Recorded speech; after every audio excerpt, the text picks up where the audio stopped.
So good afternoon. I think we'll get started. So again, your health is our top priority. And I just think as we continue to, work from home and understand this new normal, which everyone's talking about, I just think that community is more important now than ever before. And I think we're doubling down on community here. And I just feel, so blessed to be able to spend some time with you. For those I haven't met, my name is Greg Geibel, and I just have the wonderful opportunity to build community here. And, as Darja and I were mentioning, it was fun to think of, I thought you might meet a friend from San Francisco or maybe from New York. And to think that we've got, international ties now, it's truly, truly special. And I think that that's something that's incredible that happens when you are able to go virtual. So if we could go to the next slide. Again, our goals haven't changed. Again, we're really trying to, I hope you walk away having learned something.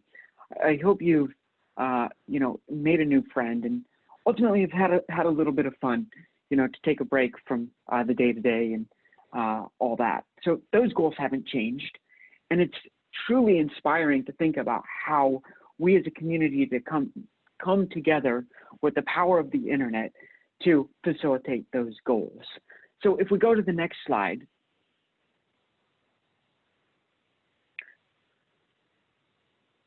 Don't forget to answer your question. That's awesome. Okay, as we go to the next slide, it's funny to think when we started thinking about this, going virtual a while back and come up with some general housekeeping, but it's also amazing how you now see yoga classes online, you see happy hours online, and you see people just embracing the technology. But if it is your first time, just some best practices that we'd like to throw out to you. Let's turn the videos on when we're in the breakout rooms, because the whole point there is to meet a new friend. You're going to be, during the presentation, we'll have you on mute, but we want it to be engaging. So feel free to, use the chat feature, as we want to gather some questions about the content.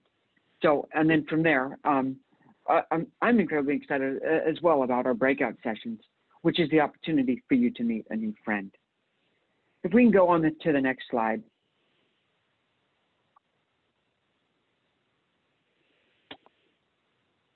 We started off in San Francisco, and this slide makes me smile because all these customers have helped us build something amazing. So this slide really just highlights the outstanding customers that we have. Based on a little bit of success in San Francisco, if we go to the next slide, we ended up taking the show on the road to New York. And again, as communities continue to grow, it's based on, speakers, it's based on companies, raising their hand, and telling their story.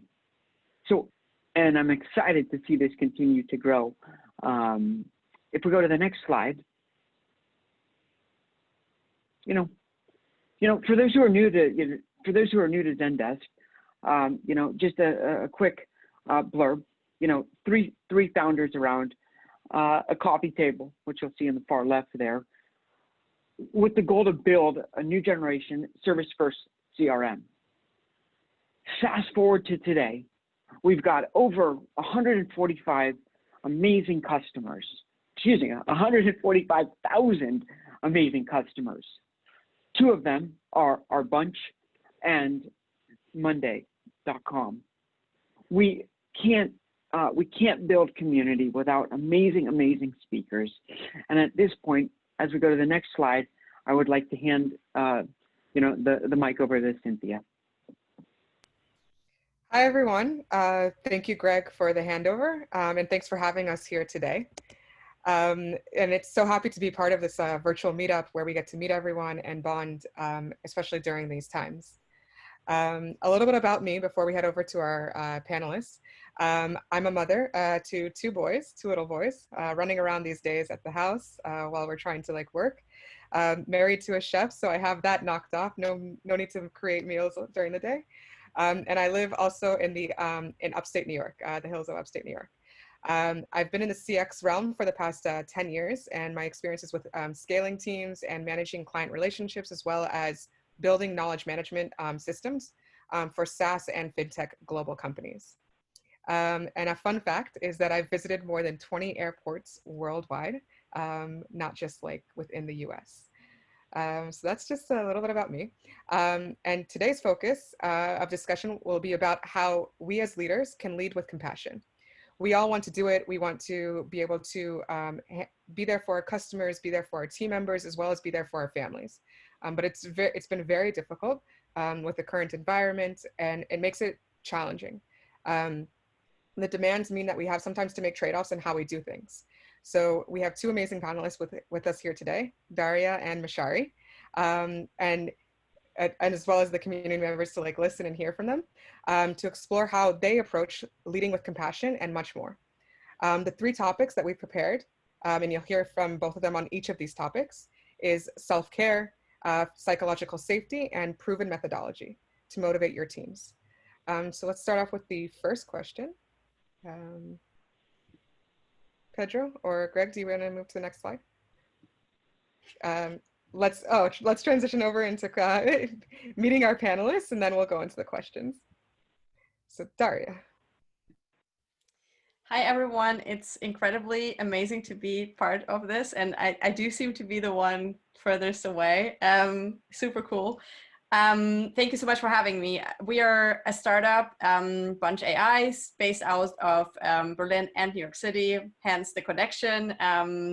Cynthia and Mashari have actually been working with us for the few couple of months. Thank you so much for your support. And basically Bunch is all about developing the new way of leading teams and building teams. So I'm a psychologist by training, but left the academic world a few years back and turned into entrepreneurship, because with entrepreneurship, we can actually change things much, much faster.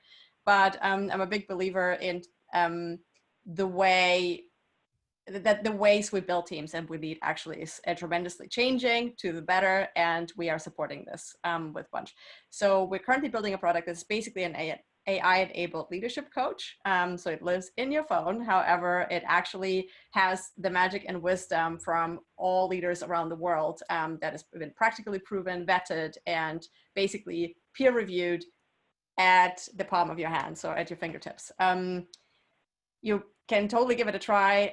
You can reach us at Bunch.ai. And I'm here today, though, as Daria, not only as a representative of Bunch.ai. And I think the topic of self-care and kind of leading with vulnerability and leading with compassion is really important to me personally as well, because it's really tough, specifically in the startup space, and many of you probably can relate to this, to stay vulnerable, to stay connected, to stay authentic, and be able to guide the way to your team in very uncertain times and in very stressful and weird times, and at the same time reach the results you need to reach, and at the same time be human about it and leave the space to connect with each other and actually build relationship and build trust more than ever before. So really excited to have this open conversation with you. And yes, despite of the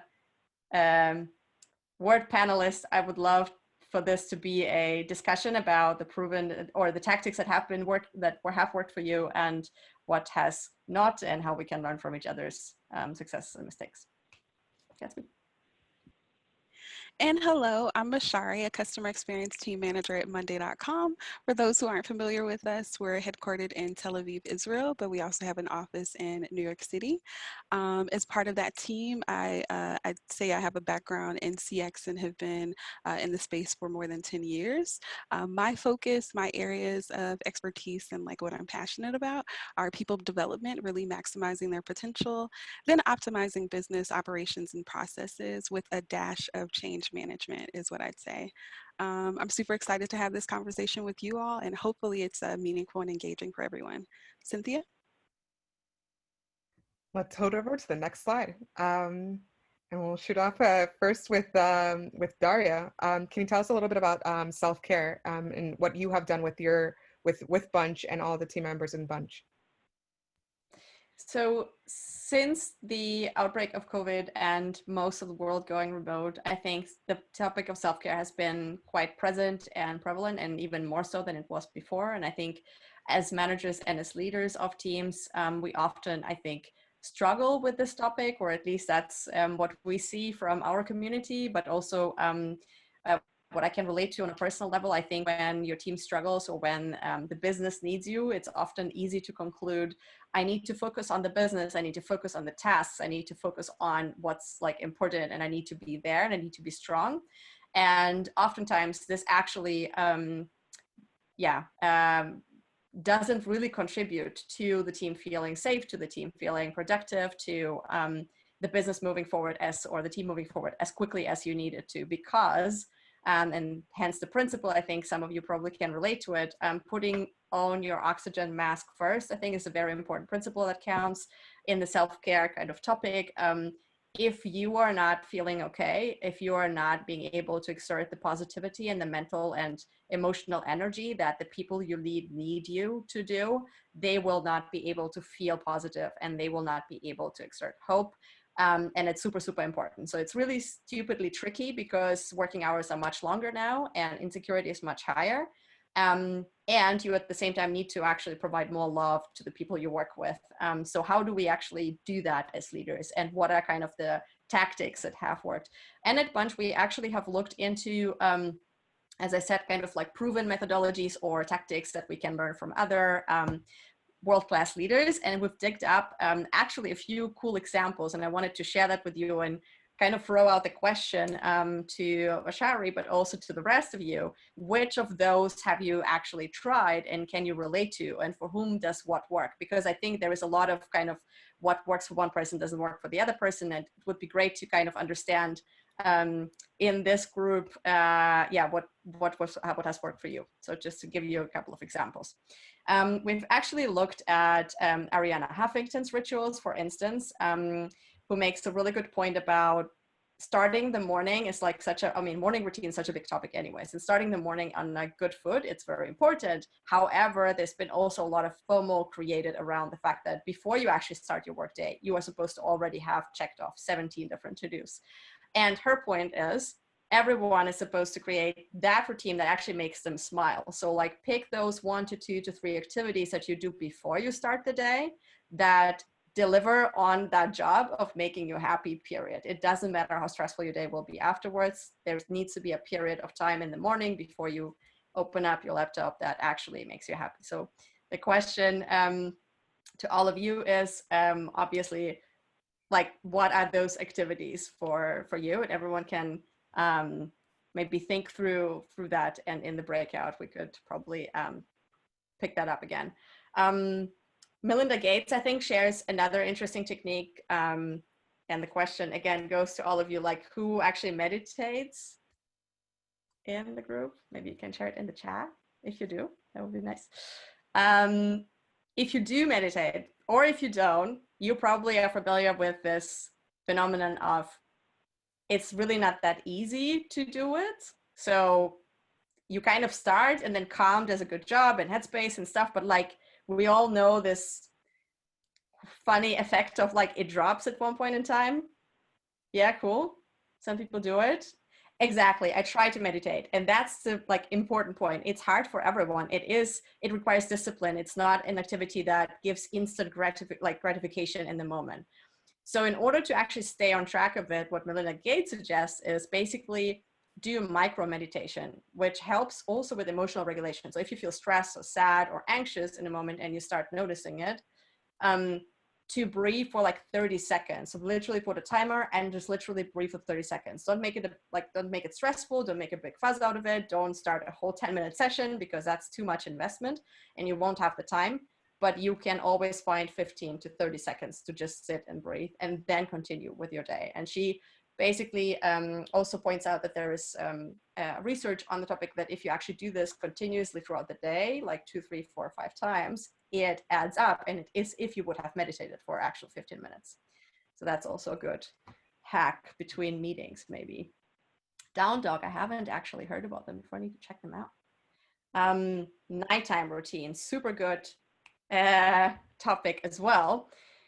So some people go by, or like some people before COVID-19, I think, were swearing by the fact that you have device-free time in the mornings and in the evenings. And like, obviously books are pretty good for that. And I think in this particular time, in the past couple of months, going device-free has become even more important. So before, it maybe was kind of like this routine for some people and whoever can be disciplined enough to like put their phone away. But if we don't do that now, if we don't make sure that we actually have device-free hours at the beginning, at the end of the day, it's really dangerous mental health wise. So it kind of went from like a luxury or something for very disciplined people to like, oh, we actually all need to learn how to do that. And a good hack to do this, obviously, is working with books. So nighttime routine, mine currently actually is having 2 books at the same time, at least in paper form. So one that is more like business related and where I feel like I'm getting smarter for the company and progressing in my skills, and one that is more actual like a novel. So currently I'm reading Crime and Punishment. Dostoevsky. It's not so easy, but it does definitely put me to sleep very quickly. And you get into it after a time. But yeah, again, also the question in the chat, maybe, what are you guys doing for night routines? Rose has asked the question whether anyone has tips for nighttime routines. Yeah, those were kind of like the I think the less obvious ones. Obviously, there is always a case to be made for regular and daily exercise. And here maybe also the difference that has come around in our current environment is sports was always good and it always helps you to stay balanced. However, what I have seen people do more right now is actually going for daily routines and maybe be shorter, like doing a 15 to 20 to 25-minute sprint in the morning, basically, with whatever YouTube workout videos you prefer, or there's also a lot of apps. And then do another one at night, for instance, and kind of like not rely on 1 hour in the gym every second day, which also definitely, so we've been actually doing this exercise within our team.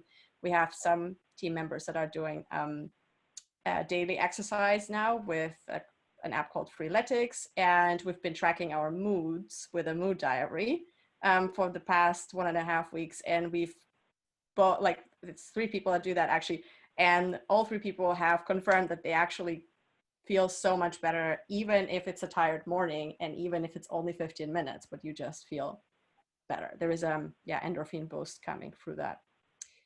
Yes, those I think were the most important parts. I stopped talking now. Bring it over to Thank you, Daria. Mashari, can you share with us things that you do, especially coming from having worked remotely in the past? What best practices you could share with us? Yeah, so for me, I do have experience in the past working remotely. However, I transitioned to the NYC office where I had been working for about a year before COVID happened. So I will say I had to restructure my day. I do have like a dedicated working space that's just for work so that my whole apartment doesn't feel like the office.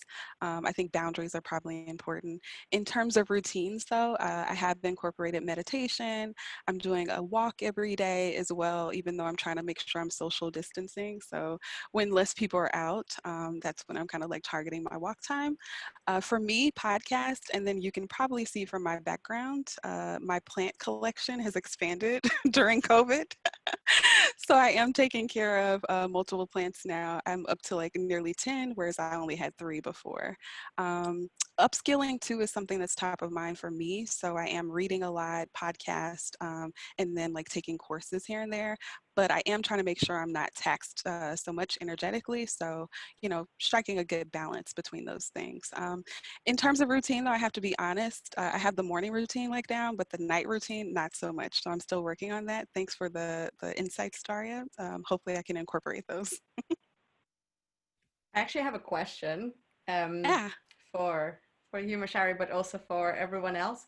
We actually had, I mean, there was a long weekend, right, in New York as well, in Berlin as well, for a different reason. However, it coincided, and I literally had big difficulties to get into the weekend. So I woke up super stressed that day. I knew there was like 3 days off. I wanted not to work. I had like little tasks.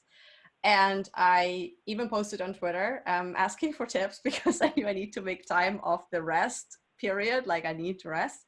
And I couldn't shut off my brain. And I was super anxious and stressed and everything. And I got a lot of tips, which was really great, from other founders that also suffer from the same thing. But I'm still looking for more. Like, how do you make sure that whenever you have this, like, oh, it's weekend time or it's rest time, how do you turn on your rest modes? Yeah, I'd say probably more of the attendees might be more disciplined at this than Cynthia and I. We're working probably all the time, if I'm being honest. I do wake up with ideas and things like that. I allow my brain to do that and I just write it down. So I keep pen and pad near the bed, or I'll like pick up my phone and jot it down, like send it to myself on the Slack, just so I remember it later, and then try to take a break. But I'm not so disciplined there, so I'm sorry. Cynthia, what about you? Yeah, I also use my kids as like a way to get out of that. It's like a forcing you to like step away from the computer and from technology and playing with toys, um, puzzles or things like that. It's definitely a difficulty of finding that time to spend for yourself. And I love the morning routine suggestions, as well as like the nighttime routine. I think those are great suggestions for all of us to foster in our day to day. Maybe one, I've been actually also following the chat, which has really cool stuff. My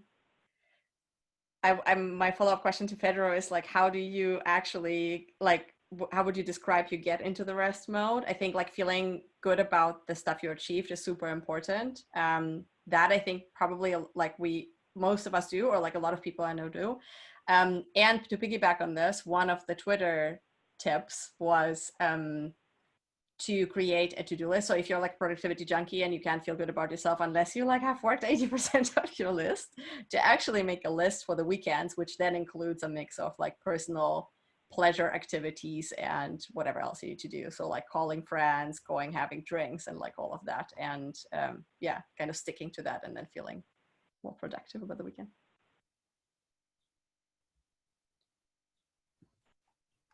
Great. Looking forward to hearing more from like the attendees about what methods that they have for creating self-care for themselves. But let's transition on to the next question. Our next question will be psychological safety. Mashari, can you share with us about how like you create a safe space for your team members and also coworkers, definitely during these times? Yeah, I'd say it's a collaborative effort. It's not something that's on my shoulders alone, but over communicating. That's probably going to be key and the most critical thing to highlight for people who are working distributed. And I think more and more teams are kind of considering this being a permanent shift for them and not just something that's temporary due to COVID. So really making sure you're over communicating and communicating in different channels. So maybe it's written, maybe it's verbal. For us, we've kept a lot of our structure. So we still have our one-to-one schedule every week. We also have our company meeting. During that time, we've used that time for multiple weeks, where the founders can kind of share with our entire team that job security is not an issue. We have no intention of reducing our headcount. Instead, we're in a unique position where we're still scaling as a business, and where businesses are attracted to us as they work remotely right now. Another thing that I note is probably resources. Early on, we noticed that people weren't necessarily equipped with everything that they needed to be productive at home. So maybe they didn't have a desk, maybe they didn't have a chair. We did convert some of our Zestful perk that we offer on a monthly basis, so the commuter balance could be used to purchase office furniture. So people could get chairs and desks and things of that nature, additional lighting. In addition, we made an organizational psychologist available for the team, which I think is pretty special because this is a traumatic time that none of us have kind of gone through before. So we really wanted to make sure we supported them as best as we could. And then those who were affected or their families by job loss, our HR team did do kind of like a crowdsource and found different companies that were looking to hire talent that might kind of fit them specifically. So those are some of the ways in which we've looked to support our team and instill safety for them as best as we could. as well as being available to the team members as much as we can. Yeah. Daria, can you share a little bit about how you have created a safe space for your team, coming from a different perspective? So maybe a little bit of background on how our team is currently situated. So we're a 12 people team, mostly in Europe right now. We've been more spread between New York and Berlin before, but we kind of had to, I think, huddle in Berlin and bring people back and so on, so on. Insurance situations mostly. But we do have still a US team member on the East Coast, out of DC. So I think it's been a little bit easier to have everyone in the same time zone. However, it's also trickier now that there is like the situation of having one team member kind of like not with the rest of the group. So that causes a bit of challenges, I would say.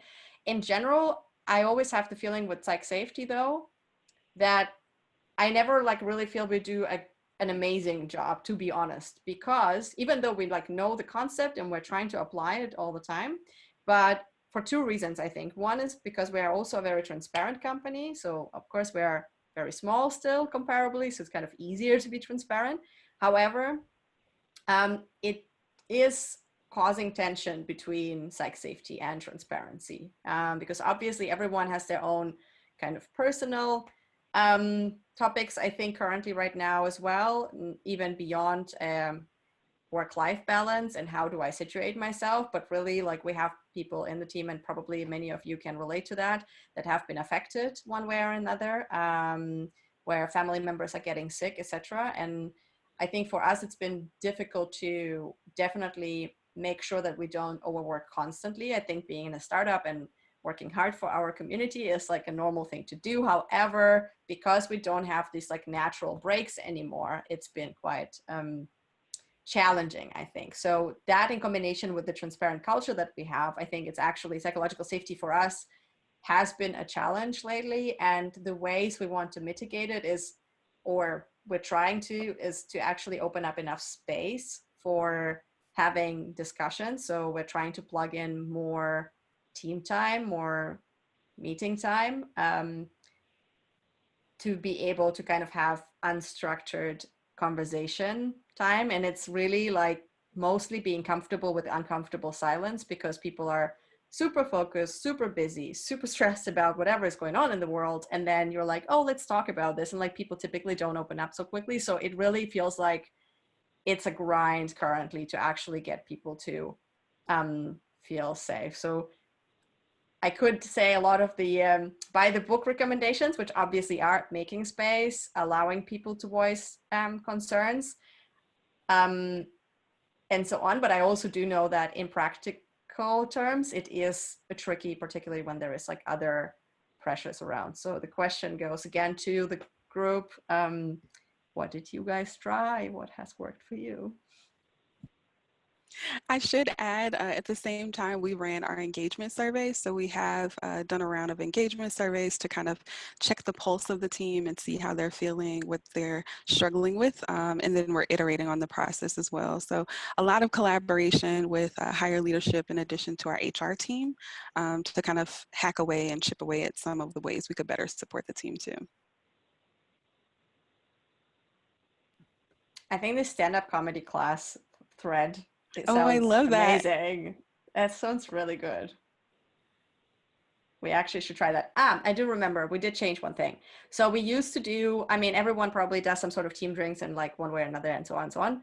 Typically it was like kind of like this unorganized activity almost. So we never had like owners for these type of things, but in Zoom times that doesn't work anymore. You actually need to kind of somehow plan this and put extra effort and design the experience.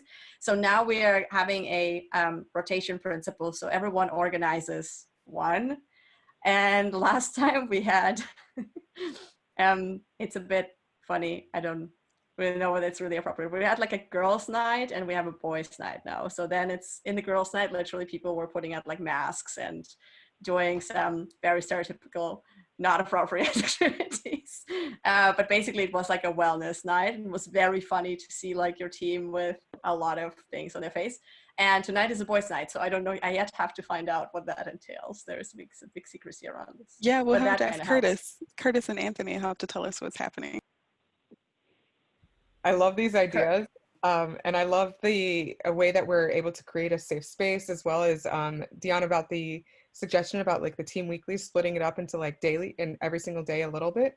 I think that's like a good point, is that like having, instead of focusing on just one day, but splitting that up over time is very important, and in showing the team that we have that flexibility.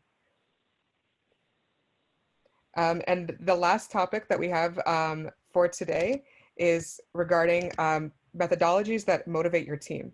Daria, coming from a background of a psychological background, would love to hear from you. What methodologies that you're using to motivate your team? So this is a really a very cool topic that sounds very cryptic or dry. So I want to give a little bit more flesh by the bone, so to say. The idea here is, and I was so excited to hear that at Monday.com you offer organizational psychology support, because a lot of the things that are happening to people right now are actually psychological phenomena. And of course, we've always known psychology plays one role or another in the world. And when we work in organizations, like there is also this thing of psychological, like organizational psychology. But in this particular moment, we can actually use so many techniques that that have been developed over time in therapeutic environments, in post-traumatic environments. So like PTSD is doing a great, like the whole community is doing a great job pushing out techniques that everyone can use. And I just wanted to share a few things that maybe probably some of you know already, but some of you don't, and I think that's a win. I think the more people know about the things we can do individually, every one of us can do to actually realize how to manage better through this time. And the more you can share these hacks with your teams, the better we will all get through this. So one technique that I actually have kind of relearned, that I've heard in school a very long time ago and has been widely popular, is tapping. Does anyone know this? Anyone who knows tapping, please post in the chat. Okay, don't know. I do. Oh, cool. Perfect. Yeah, we actually tried this in the girls' night also. It was very interesting experience. So tapping is basically a technique that has been developed to calm anxiety and to reduce nervousness, and to be able to get to like this sweet spot of your focus, your present, you're in the moment. And you can look it up on YouTube. There's many different links. I think Tim Ferriss has posted about this. There's a lot of other leaders that have actually, I think, shared content on this recently. And the idea here is that you use zones in your face and on your body and in your hands that are specifically receptive to tactile stimuli. So you basically tap on specific points, and you combine that with affirmations. And there is a bit of a script, but you can use any affirmation that works for you. So if you're typically nervous about you're not being good enough in like a specific situation, or you have performance pressure, then you keep telling yourself that you actually like acknowledge the fear, like you feel anxious and you feel insecure, and that's okay, but you will be really good in that presentation because you have done this in the past, and so on. So you basically pick your kind of affirmations of choice, and you tap on your hands, you tap on the outside of your eyes, you tap on the inside of your eyes, you tap, I think, down here. So there's like a few points. And again, there is tons of videos on this on YouTube. Really highly recommend to check it out, because it literally takes 1 to 2 minutes and it really calms you down. Another interesting, I think, maybe mental model that is worth sharing in this point is to understand that we are more than our thoughts. We are more than our feelings, and we're definitely more than our tasks and to-do lists. And I know it sounds very obvious, but I can only highly recommend to like write a post-it and remind yourself of it, because when you do feel the anxiety and you do feel the nervousness, and you remind yourself that this is a wave, it will pass by, like you will feel better even if you don't do anything. You just accept the fact there's a wave coming, let it pass, and then you get to the place where you were before again. It really helps to kind of just distance yourself from the Zoom chaos that is going on in our lives for 16 to 18 hours sometimes. And yes, I think that's like looking into PTSD techniques in general is very, very useful. And one last word on Bunch. So the way, the idea behind the coach is actually exactly this, is tapping into knowledge of techniques that exist in management science, but also in psychological science. And that some people know and use, and some other people don't and don't use. And our idea is to bring it to everyone who actually is managing a team, who is struggling with specific challenges, or even just wants to become a better leader and have like more tools in their portfolio. Definitely worth checking out the app, because it literally has a lot of those techniques and other mental models and frameworks summarized in 2-minute tips. So you can read through them. They work like Instagram stories, or you can listen to them. It literally takes 2 minutes. And there is a recommender system in the back. So it's like adjusting to your preferences and what you currently are managing through. And last but not least, on the word of like kind of how to help the team through the uncertainty. So using tactics and techniques from psychology is good. However, I think the most important thing is actually 2 things. One, to have a clear vision of where you're actually moving towards. So right now there's a lot of insecurity, and the like default mode of every team member, I think, is feeling lost. So it's not always been like this. I think most people actually feel like comfortable and safe in their life. So not by definition, every leader constantly needs to be a psychotherapist or a psychologist, but nowadays it actually is like an additional job we all get to do now. Like we need to make people feel safe and not lost.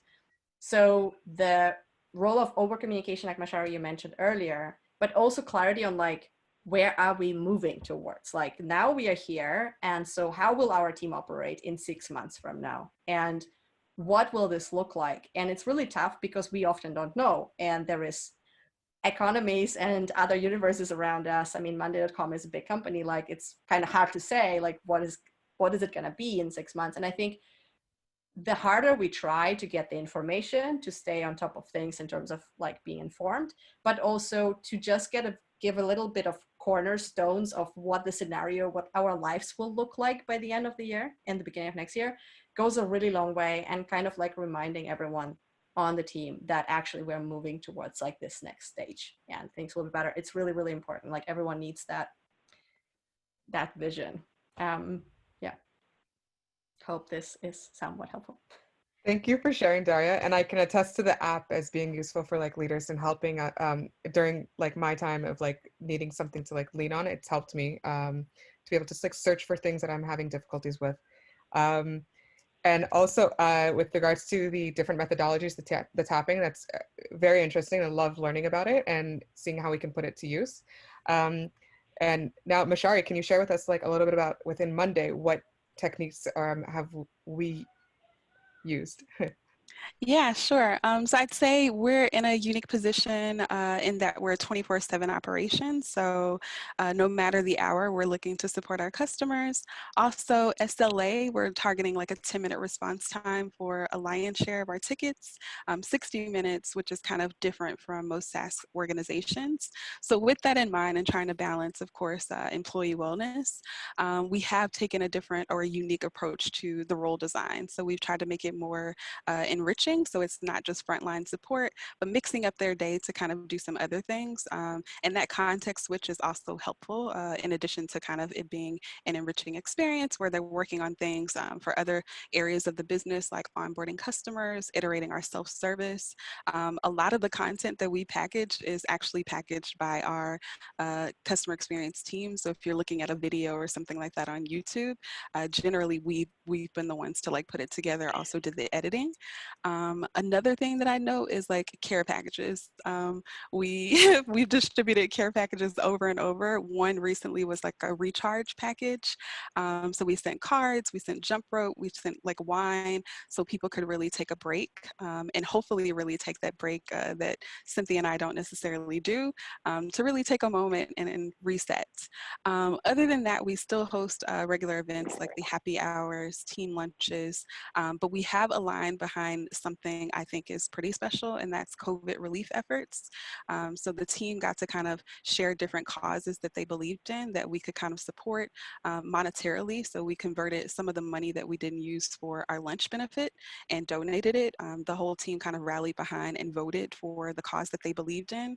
And we found other organizations that we can partner with to provide COVID relief. So if they're in the space of providing medical care and things of that nature, we want to better support those causes. So I think we've really aligned behind those things. And apart from that, at the same time, we're still developing people. So when it comes to maybe struggles with productivity, we've taken a prioritization course from Life Labs Learning. We're doing interviewing workshops as well as like other things, and then celebrating high performance. So we did a recent award ceremony. We call them the llamas and the unicorns to kind of highlight those who are standout performers on the team. So I'd probably say that. Cynthia, would you add anything? Did I miss anything? Yeah, I'll add a little bit about also as like being Okay. a parent. There we have like a calendar with like different activities that parents can bring their children into. We have cooking classes, we have yoga that they do. You can bring your kids and do yoga with kids. But just being cognizant of the fact that parents are home with their children and having another place to be able to bring their children into their work life and taking a break from like the emails or tasks. But I think that sums up that pretty much sums up like a lot of stuff that Monday is doing. Greg, do you want to take it from here? Do we have questions from like the group?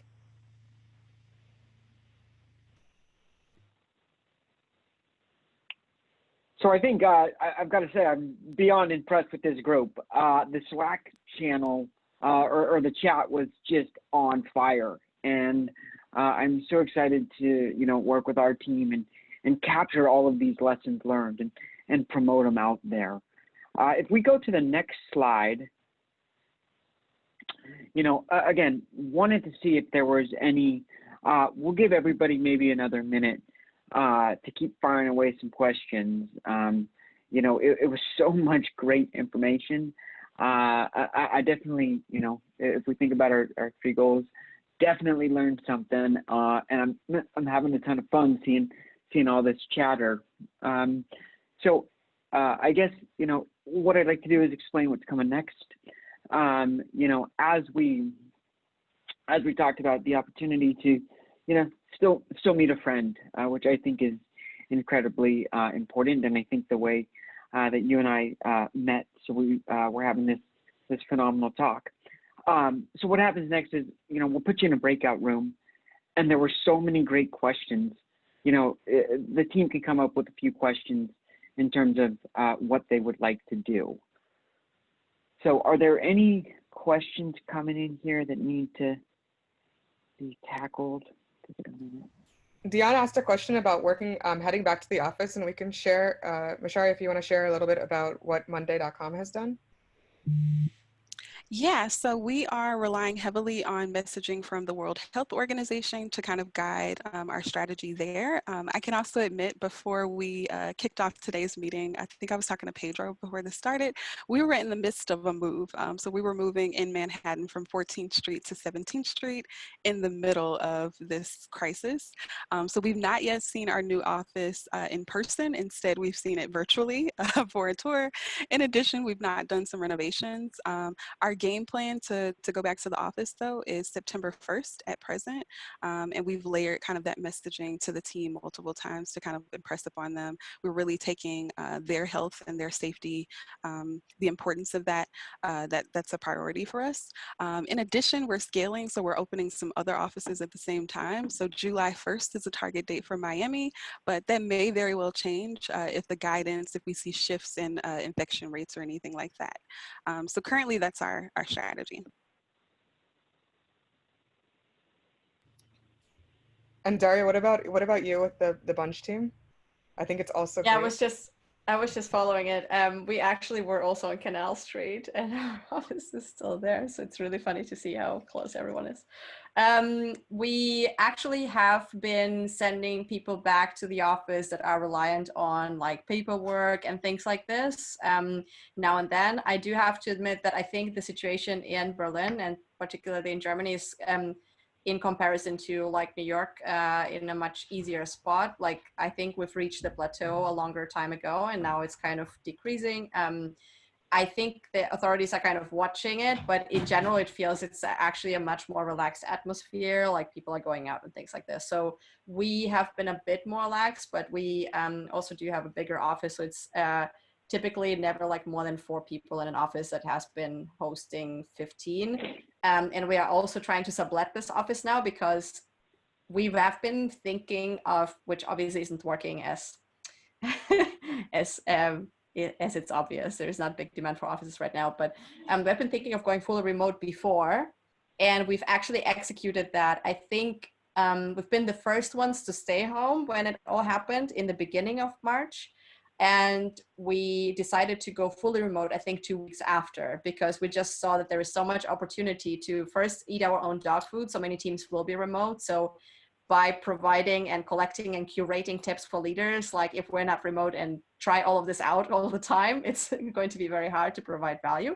Therefore, we decided to go remote. And there's also definitely the consideration of prolonging runways and things like this. And we've also seen a productivity up spurt. So like our team got more productive being remote, actually, even though it was like scary as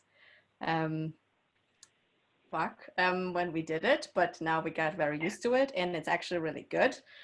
So we're gonna stay remote, and therefore I think all I'm hearing is that companies here in Berlin are already starting to return to offices under like heavy regulations with like reduced number of people.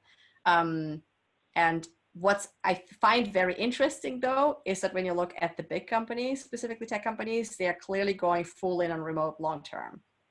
So this is like the mixed signals I think that we're seeing, which yet has to be figured out what the world's going to look like after this. What do you guys think? Agreed. We are going to be flexible with any team members who prefer to stay remote. They can kind of have a one-on-one conversation with their managers. I anticipate some of my team members will actually be sticking to remote life. They're finding that they thrive. Some others, it's a frontline team, so some others have, reported, or we've seen even in the performance, a regression a bit. So we are kind of like trying to tap into what exactly is happening here. But a lot of them, they miss the social atmosphere of like having an office. I actually wanted to add 2 things. It was inspired by our conversations, I think, Mashara and Cynthia, where you've been saying that Monday.com has started to like implement policies and so on. Anthony, who is my co-founder and responsible for kind of the business side of things, I'm more on the product side of things. He has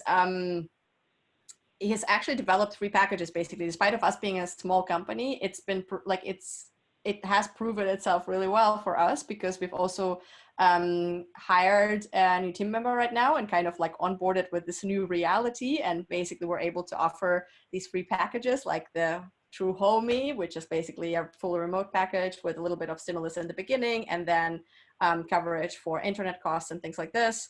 Then there is the Drifter, which is basically a baseline subscription to co-working, which is not yet open, but is planning to reopen right now, and but also a little bit of a stimulus for like home office.